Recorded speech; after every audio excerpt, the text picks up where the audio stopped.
que je sais où je suis venu et je sais où je suis en train de partir. La question c'est, est-ce que tu sais où tu es venu? La deuxième question c'est, est-ce que tu sais où tu es en train de partir? Mais certaines personnes viennent des familles très pauvres. De toutes les façons, savoir d'où on vient est important. Parce que quand tu t'assois sur le lit là, qui était le best de ce que ta mère pouvait t'offrir, et tu commences à vivre une vie de loisiveté, comme si ce lit était le summum, ça veut dire que tu ne sais pas d'où tu viens. Parce que si tu sais où tu viens, tu seras prêt à payer le prix tôt, pour qu'au moins ta vie serve à l'amélioration des conditions. Pour utiliser ce souffle que tu as comme vie, afin d'améliorer au moins les conditions. Lorsqu'on connaît exactement d'où est-ce qu'on vient, on peut connaître le prix à payer pour aller là où on veut partir. Le combat le plus égoïste est celui qui est centré sur soi. Mais le combat le plus loyal et juste est celui qui veut retirer une famille d'une certaine condition.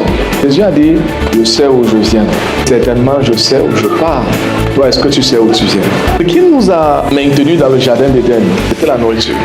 Parce que la nourriture a empêché à la spiritualité de progresser. Et ce qui nous a déconnectés de la spiritualité, c'était toujours la nourriture. Et que la nourriture ne vienne pas vous décevoir, que tu as de quoi manger. Et tu dis, ah, je suis à l'aise dans la maison, ça va, il ne pleut pas sur moi et tout. Que ça ne coupe pas ta soif pour l'amélioration. Parce que si la nourriture vient avoir un effet qui coupe la soif pour l'amélioration, tu te réveilleras peut-être trop tard, parce que tu ne sais pas d'où tu viens. Donc quand tu seras en train de rentrer chez toi ce soir, pose-toi cette question. Est-ce que le lit où je vais me coucher là mérite la gloire que je suis? Si la réponse c'est oui, tant mieux. Tu peux dormir là-bas toute une vie, c'est pas un problème. Mais si la réponse c'est non, ça veut dire que d'où tu viens est mauvais. Quand on vous dit que non, ne TikTokez pas, ne faites pas, les gens ne comprennent pas pourquoi. Mais je crois que c'est juste les gens qui sont nés avant la honte ou après ou pendant la honte. Parce que normalement, la vie que tu veux avoir, tu dois être prêt à travailler pour l'avoir. You need to be ready to work for it. Il faut que tu sois prêt à te donner pour avoir la vie que tu veux avoir. Ça reste essentiellement un rêve jusqu'au moment où tu te mets à travailler pour ça. Et lorsque tu commences à travailler pour ça, tu supprimes automatiquement les distractions. Parce que tu as une soif dans ton cœur.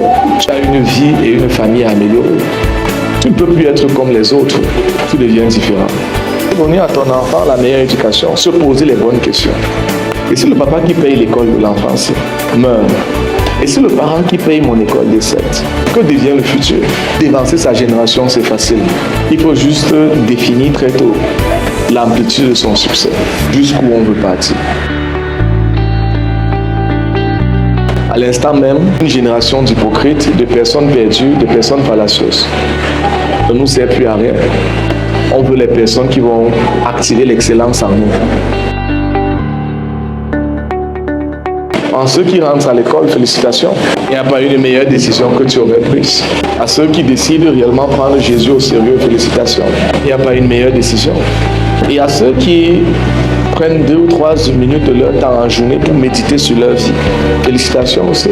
Tout miracle peut se produire si tu l'accordes suffisamment d'attention. Tout miracle peut se produire si tu lui accordes suffisamment d'attention. L'aveugle peut voir, le sourd peut entendre.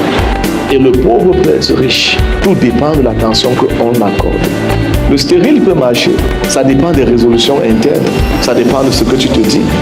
Donc, si le lieu où tu vas rentrer te plaît, WhatsApp, Facebook, TikTok. Si la vie que tu as te plaît, dépense tes journées. Dès que tu apprends que non, il y a une discussion ici, comment tu pars? Au lieu de te couper d'une certaine majorité pour déclencher une certaine efficience, tu préfères rester connecté avec des personnes qui ne progressent.